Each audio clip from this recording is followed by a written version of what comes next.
Alam mo ba sa department store, ang unang trabaho ko, manikin. Human mannequin? Nagmanikit ako talagang ang mga pilikmata ko mahahaba talaga. Tapos sa taas ka ng istante. From sikat na sikat, how did it feel nung, of course, parang nababawasan na yung kasikatan niyo? Actually, Nelson, kaya lang ako yung nawala yung pagkasikat na kasikat ko kasi na-aksidente ako, nagtago na ako, na-depress talaga ako dito. So, sabi ko sa isip ko, sa tagal ko nagtago ako, hinanap talaga ako. Hindi talaga ako na depress at depress ako.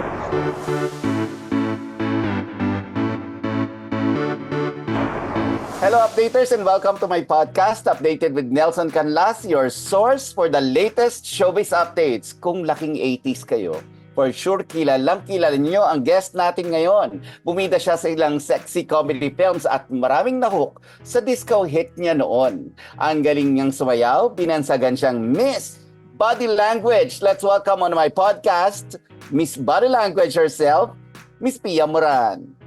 Hello! Maraming salamat po sa pagpapaunlak nyo. Kaya kinakabahan ako. Bakit naman po? Wala, siyempre sa tagal ba naman?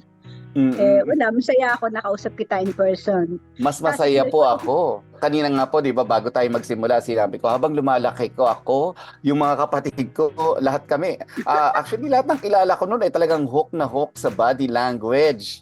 Oh, thank you. Kamusta na po si Miss Body Language? Ito, okay lang ako. I'm still single. And wala akong asawa, wala akong anak. Single na single. Tapos, may movie akong ilalabas this coming August 9. Lola Magdalena. Kasama ko rito sila Gloria Diaz, Liza Lorena, Perla Bautista, Sunshine Cruz. This is directed by Joel Amangan. Lola Magdalena, medyo, Miss Pia, matagal-tagal na rin po kayong hindi na babalik sa showbiz. Bakit po ninyo naisip na magbalik showbiz? Wala, ewan ko, kinuha lang ako ng Heroes Film. Kinuha nila ako para ganapin yung Lola Magdalena. Mga lola kami rito na, alam mo na, mga lolang basta panoorin na lang nila yung Lolang ano po? lolang nakakatawa, drama, comedy, action, nakakayak, basta panoorin lang nila kasi kahit ako, lola maasim, lola maasim. May asim pa. Asim pa mga lola. Yun ang aming doon sa this is a true to life story. Wow. Alam nyo, Miss Pia, matagal-tagal na rin naman na tahimik yung buhay nyo, no? Pero Yes. what made you say yes to this project? Gusto ko yung role ko. Yung aking role na ang pangalan ko din is Luningning. I'm Miss Luningning. Nahirapan po ba kayo na magbalik acting knowing na syempre dekada na yata yung hindi nyo nagagamit yung acting skills nyo eh? Yeah, medyo nahirapan din pero syempre pag ni Direct Joel lamang, syempre kailangan ayusin ko. Okay naman, kaya ko pa rin. Pinalabas na to sa ibang bansa yung Lola Magdalena. Like in New York, Moscow, nilabas na nila sa ibang bansa. Dito ipapalabas pa lang this coming August 9 sa MOA. So kumbaga Premiere night na first time ilalabas din sa Pilipinas. Nauna muna sa ibang bansa. nauna muna sa mga festival sa ibang bansa, no? Kayo ba hanggang ngayon, Miss Pia, nagsasayaw pa kayo? Yes, nakakasayaw pa ako, nakakanta ako, nag-acrobatic pa ako, nalilift pa ako. So, kumbaga parte na ng buhay niyo yun, ano? Party ko na siguro, tsaka siguro bigyan na sa akin ng talent ng Panginoon. At saka on the spot ako sumayaw, Nelson. Pagka mayroong practice na may mga kasamang dancer, pwede pagpa-practice talaga. Pero kung ako lang solo ko, kayang-kaya ko po. Yun ang maganda, at least, 'di ba? Oo. Miss Pia, mag-throwback tayo. Balikan natin yung time na nagsisimula yung tawag sa inyo na Miss Body Language. How was it that time? Paano, curious po ako, paano napunta sa inyo yung title na Miss Body Language? Hindi ganito to, that time, kasi ang dami ko rin nagamit na parang Susan Casinos, Susan Tuason, tapos yung bandang huli, Sofia Moran. So sabi niya, Sofia Moran. Sige, sige, Sofia. Tapos sabi niya, pikit ka. Di mas maganda ba natin, sabi ni director. Hindi ko makalimutan kung sino director to eh. Sabi niya, mas maganda, Pia. Kasi maliit ka eh, Pia Moran. So, doon ako nakilala. And then, nakikinig ako ng ng mga disco music. Tapos narinig ko yung body language. Yun, doon ako nag-start. Sinayo ko yung body language on my own. Then sa channel 7 yata ako talaga nag-start yata mag-guest na mga Jokerino, mga ganun ba. Doon ako tinawag ng body language. Yan. Yan na kaya nagkaroon ako ng tatak ng body language. Your rise to fame that time was biglaan at talagang sikat Yes, na sikat biglaan. kayo noon. Hindi naman talaga ako, wala naman akong lahing artista, wala naman ako mag-alas na artista. And nagmo-model ako dati sa mga bar-bar, dati sa mga Eduardo, yung mga 80s, 1980s yan, nag-start kami mag-show niyan. By group kami, Jinta Mayo group, din ako nag-start eh. Tapos tapos sabi niya, pwede tong artista kasi yung hindi, pwedeng extra to. Sa tindahan nanonood lang ako. Yung katapat namin yung dating club dati na tax ko. Ay may tindahan to. May tindahan sa tapat na nagsushooting. Hindi dumating pala yung babae, yung extra. Nanonood akong gano'n, chismosa ako. Ganda, yan pala shooting, yan pala. Siguro nakita yung mukha ko, hindi pa ako na-aksidente noon, Nelson. Kahit saan palang angulo ng mukha ko, maganda. Ngayon lang hindi maganda. Kahit saan daw nagustuhan nila yung anong mukha ko. Hindi mahirap lunan, gano'n. Tapos sabi niya mag-extra ka. Ay hindi ho, ako ang show. Ako ang kumbaga star sa show. Kumbaga ganun pa ako. Marami akong role, hindi ko pwede iwanan niya. Hindi ako pwede mag-shooting dahil marami akong mga ganap dun sa show namin. Entertainer kasi kami, mga variety show, iba-iba, comedy, drama, may mga ganun, slow motion, mga taga naka-costume kami. Hindi ako pwede, kahit one day lang. Doon ako nag-start. Sabi ko, tapos nag-decide ako, hindi na ako pumasok sa pag bumodel, hindi na ako sumipot. Hindi na, thanks God naman, na dire-diretso naman ako noon. Yeah, yun ang start ng buhay sa akin ng showbiz. Pero nung time na yun, Miss Pia, ano yung feeling na sikat nung time na yun? Hindi ko rin maintindihan. Sanay na ako sa club pag-show. Kaya, kumbaga, pinapalakpakan din ako, yung natutuwa sa akin, magaling ako mag-perform. Kumbaga, wala akong feeling na, gano'n, star. Wala akong gano'n. Basta feeling ko parang gusto ko may trabaho lang. Kasi ako yung eldest sa amin dati, breadwinner. Kaya wala na akong inisip na yung umangat yung pangalan ko, nagkaroon ako ng pangalan, nakilala ko. Na wala naman sa isip ko na maging gano'n, superstar. Basta ako trabaho. Yun lang ang aking masaya ako. Sinerte naman ako at nakilala ko. Alam mo ba sa department store, ang unang trabaho ko, manikin. Human mannequin? Manikin ako talagang ang mga pilikbata ko mahahaba talaga. Tapos sa taas ka ng istante. Oh, naging human mannequin pala Yan, kayo. yan ang nila kasi marami silang mga dress doon. Tapos sa taas, sa second floor, yung may istante doon. Doon na lahat ng mga nagmamanikin, puro live na manikin totoong tao. Yun pala ang Dati unang trabaho nyo. sobrang payat ako dahil December pag spotlight, di ba? Pag ako nauho ka, siyempre soft drinks, kaya nagkaroon nga ako ng ulcer. Teka, yung pagsasayaw, paano kayo napasok sa pagsasayaw?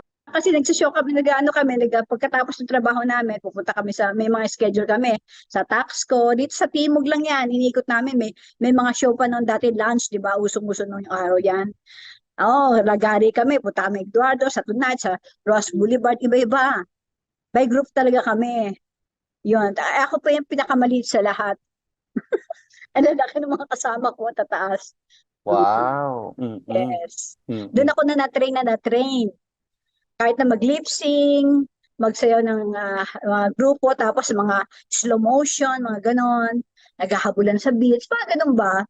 Marami kang pinagdaanan kasi. Hindi Oo. hindi prinsesa yung buhay mo para sa akin O eh. hindi. Talagang sanay ako sa hirap.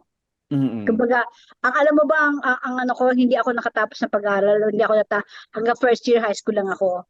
Pero no, hindi rin pala doon hindi lang dahil sa first year ka, nakakatawa yung bang, lalong mas naging malawak ang pag-iisip ko. Ang gusto-gusto ko talaga nag-aaral lang. Pagka nabuhay ako uli, ganun pa. Pinanganak ako, gusto ko makatapos sa pag-aaral, ganun pa. Yung ba yung number one regret mo sa buhay? Oo, yun, siyempre, oo, yung gusto ko ma-experience ko yung high school day ko, yung mga ganun ba? Eh, Mm. yung mga ganun, siyempre, iba yun eh. Hanggang Bakit mag-college. bakit ba hindi ka nag-aral? Eh, kasi nga, ako nga yung breadwinner, hindi ko kakayanin. Walo kami magkakapatid. Hmm. So, nagtrabaho Hindi ka. kami, nagtrabaho na kaagad ako at the age of 16 or 15. Mm. Nagmo-model-model na ako noon. Magtatrabaho ka sa gabi, tapos sa tanghali. Paano ka pa makapag-aaral noon? Eh, hindi ko rin naman kaya ang budget na pag-aaral.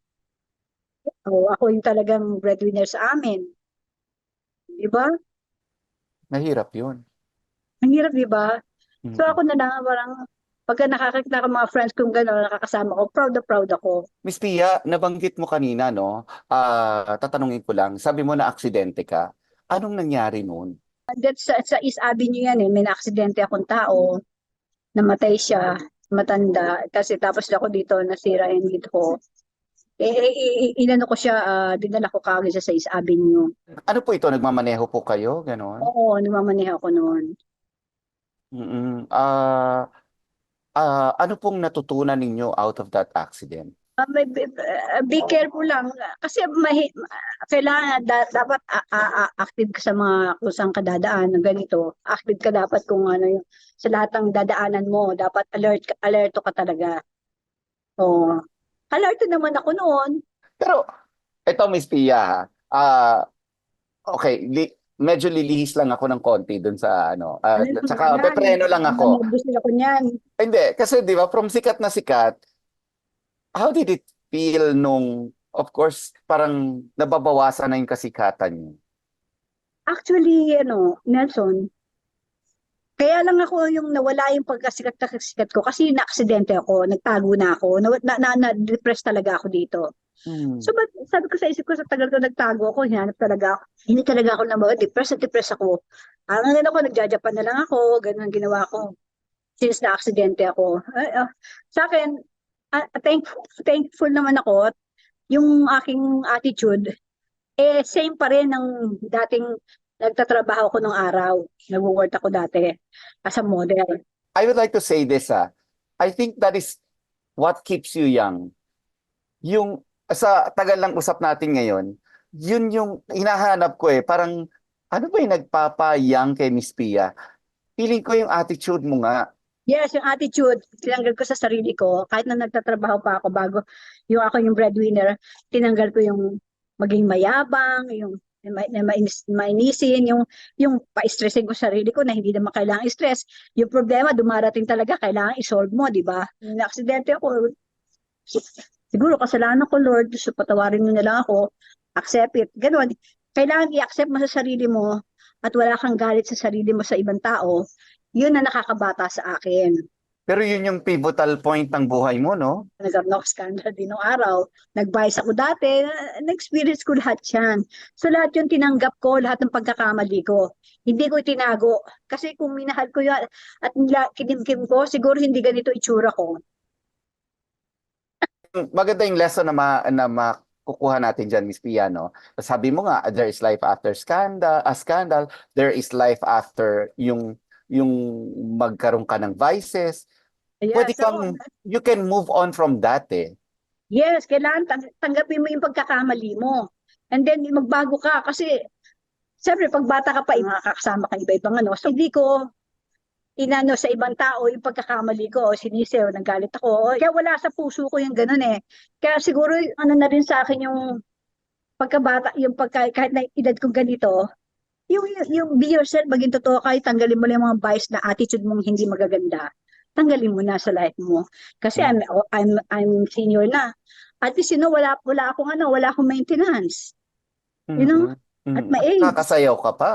Yes, of course, on the spot.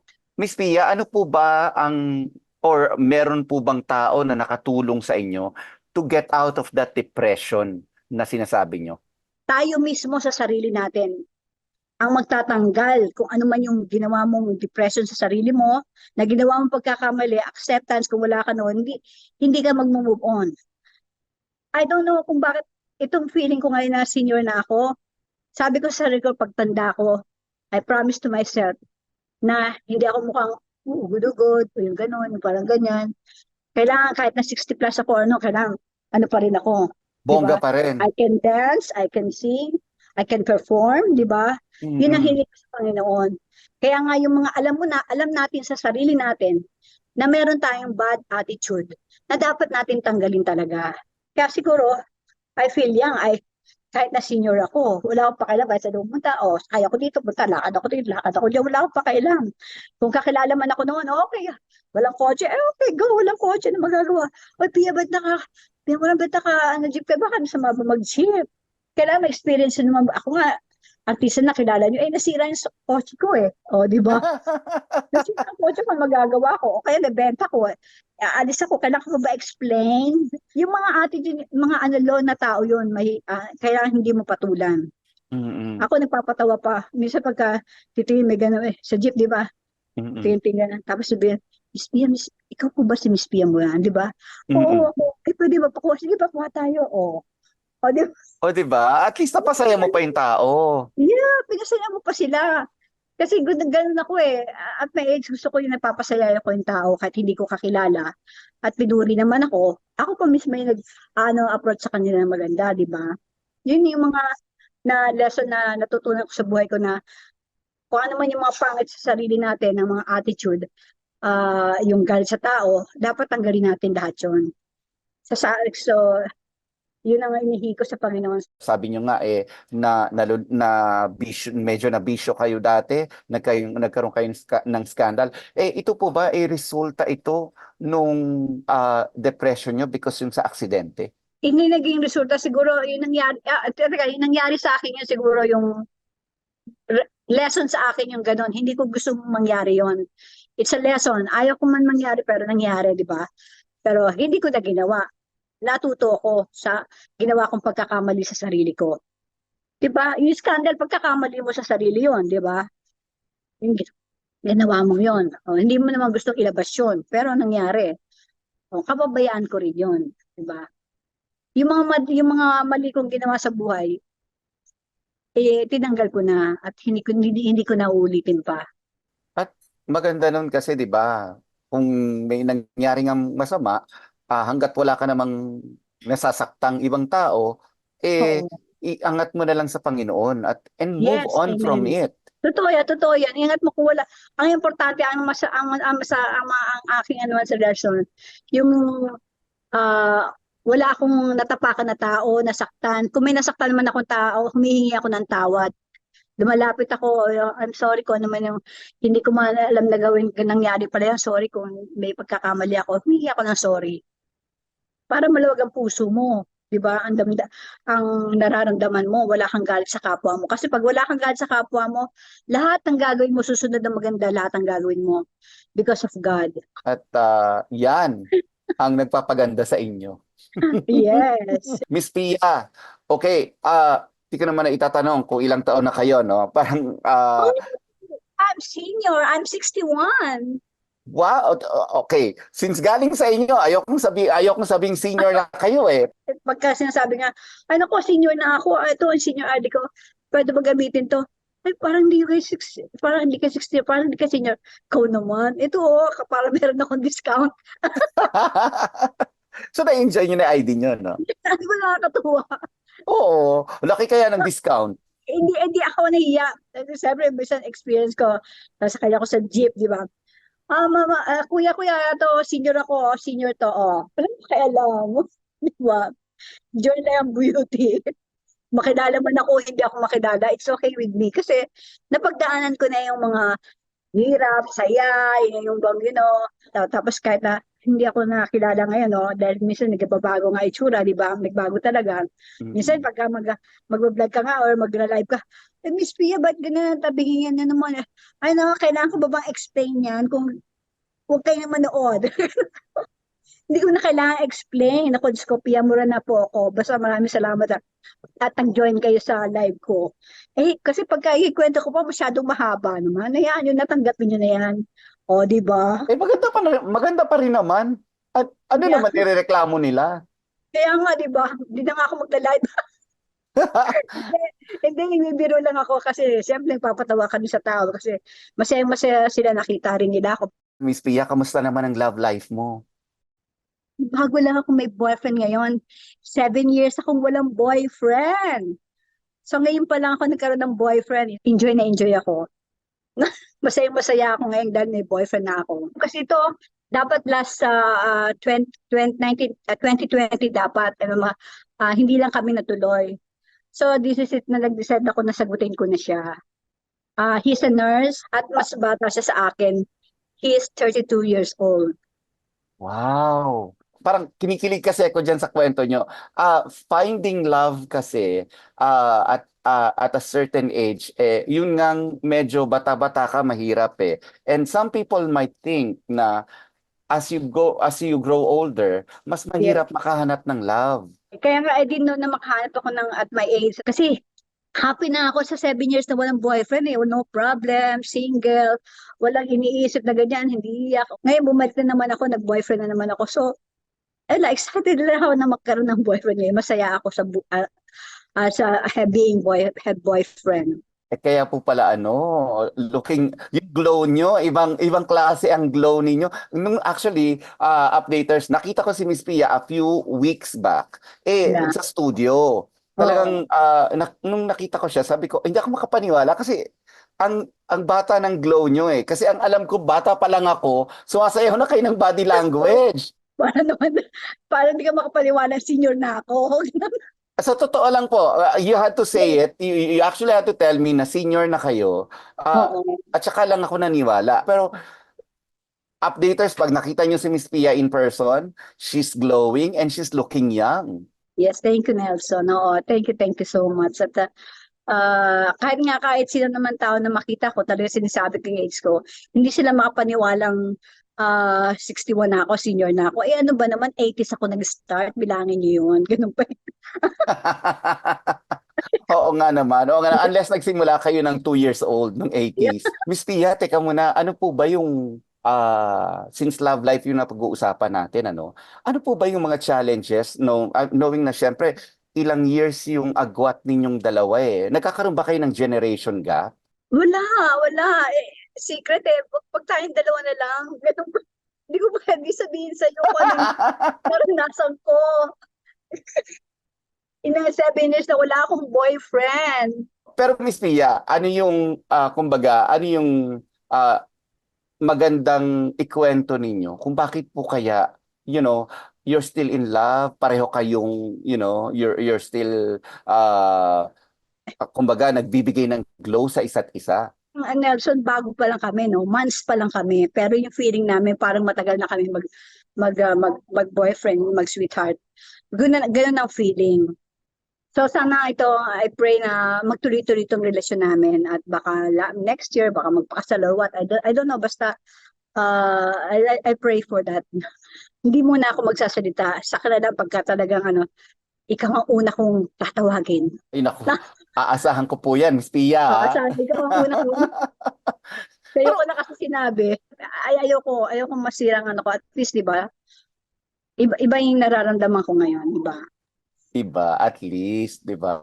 Yan ang maganda. Yes. Mm-mm. At Thank you so much. sabi nyo nga po, ang maganda nito, you're in love and you're looking after each other, ika nga. Yes, yes. At hindi ko na inasa na ma-inlove pa ako, kasi for 7 years wala akong boyfriend, masaya ako, wala akong problema. Hindi ko na iniisip mag-boyfriend nga, biglaan lang, hindi ko akalain na may darating pala. No, and hindi ko iniisip na tuloy ko ba to or natatakot ako, sige, go. Wait, sorry ha. Saan po ba kayo nag-meet? Kaya, Online lang. online? Ako sa BS, na Facebook lang kami nagkakilala. Noong 2020. So, So hindi ko siya sinagot, hindi kami at saka kumbaga hindi kami nagkatuluyan noon kasi busy siya, busy rin ako. May ginagawa ko that time, nagpunta yata ako sa Dubai dati. Yun yata nangyari noon. So hindi ko alam kung paano, basta bigla na lang nawala kami sa bawat isa. And then nakita niya name ko, tapos sabi ko, ikaw ba yan? Parang ganon, sabi na, oo, sabi na matagal tayo nakita, ganon, ano na balita, yun na, hanggang yan, itong May. Yan, nag-start kami ng May or June, yan, mga ganon. buti hindi po kayo natakot kasi 'di ba maraming horror stories online na yung na doon nila nami-meet yung mga partners nila and hindi nagiging maganda ang kinakahinatnan minsan. Hindi naman ganon. So ito lang year na to, dito na kami nag-meet talaga. Nag-decide na talaga ako. Sabi ko, Lord, huwag mo pabayaan ko si ditong tao to na mag-meet kaming dalawa. So, pinag-pray ko rin to. Sana wag akong malihis ng daan. Ako malihis ng daan. Eh, kitang-kita nyo naman po ang resulta. Eh, talagang in love kayo. At least, di ba? Tuloy-tuloy ang body language. Thank you, thank you. Ang importante niyan, Miss Pia, eh, ikaw ay masaya. Yes, Yun ang masaya ano. ako talaga. Oo. Iba Masaya. kasi, sabi, like, katulad nga nung And, sinasabi ko kanina eh, hindi mo pwedeng bilhin yung feeling na yon.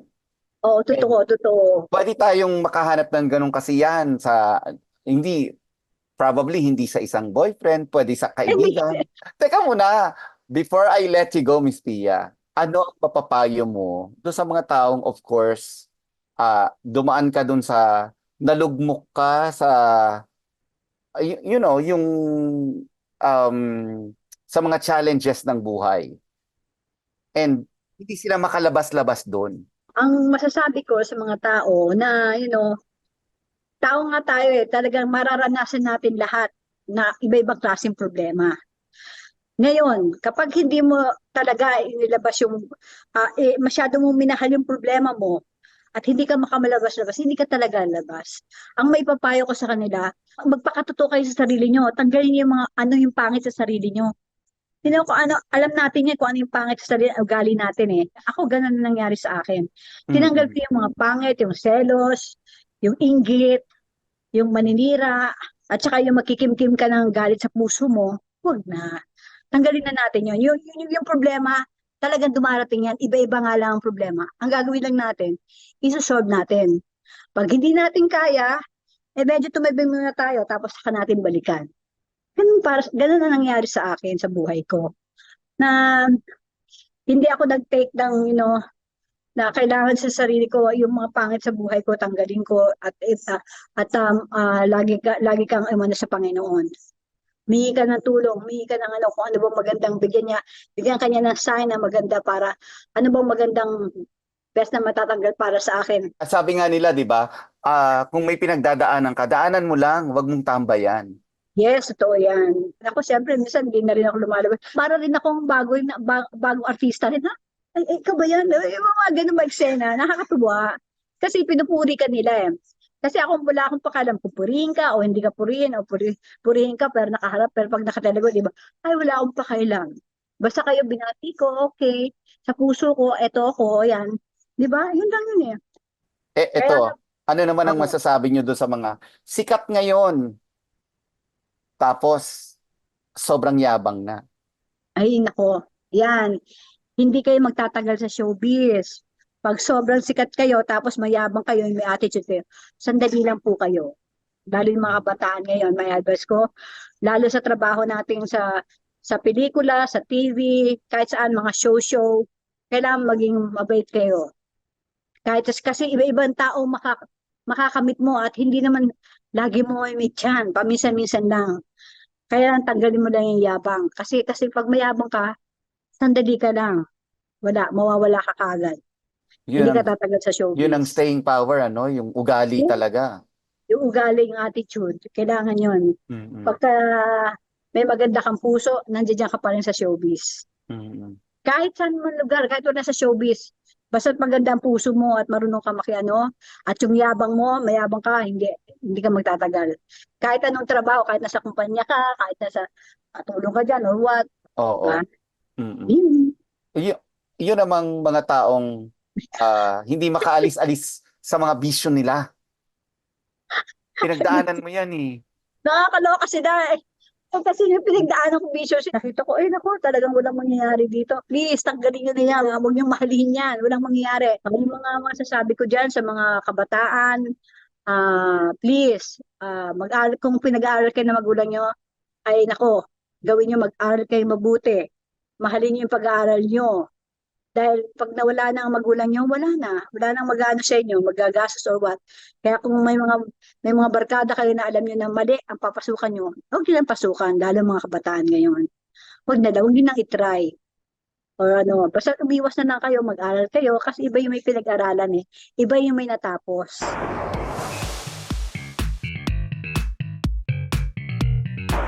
Ayan, Miss Pia, iikot ko naman ang tables ngayon. Ikaw naman ang magtatanong sa akin. Naku, mag-ready ka. Before that, happy birthday to you. Happy birthday to you. Paano niyong Happy nalaman? birthday, happy birthday. Happy birthday, Nelson Canlas. Paano niyo pong nalaman? Ako pa, short din ako.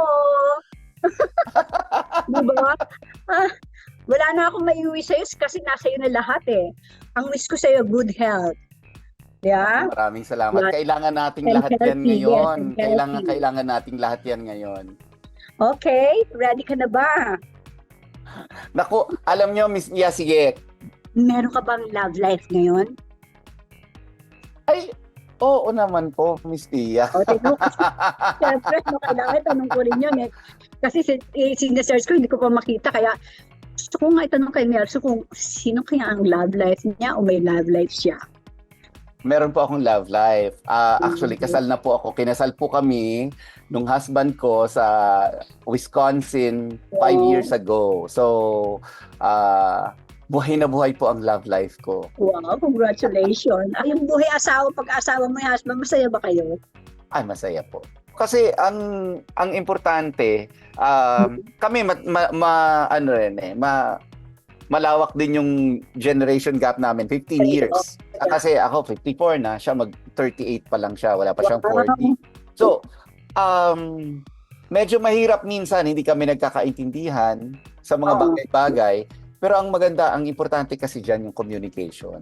Yes, Yung importante. pag-uusapan nyo, yung napagkukwentuhan nyo kahit na yung pinakamaliliit na bagay. Kasi Oo, pag may kinimkim ka, kahit maliit na bagay, alam mo, I found out na dumadami yan eh. Naiipon mo yan. kailangan, at saka Sasabog yung, ka na lang. totoo, at saka yung paglilihim sa bawat isa, walang ganun dapat. Oo. Ayun. Be true to yourself. Kayong dalawa yung nagsasama. Sa tingin ko at saka yung communication nga na sinasabi mo, importante yan. Mm. Kaya importante yan para maging mahaba ang pagsasama ng bawat isa. Kasi parati ko sinasabi noon na parang kahit maliit na problema yan, pag nilihim mo yan, solo mo lang yan. Kasi mas maganda na i-share mo yan sa akin kasi ako yung katuwang mo eh. Yes, tama yan. Dalawa kayo eh. Dalawa nating haharapin yan kahit ano pa yan. Amen. Totoo yan. Mm. Naniniwala ako dyan. Ayun. At yun ang nagpapabata sa atin. Yes. Lalo na ako. Oo naman. Oo. Miss Pia, ako maraming salamat sa mga in-impart mong knowledge ngayong gabi.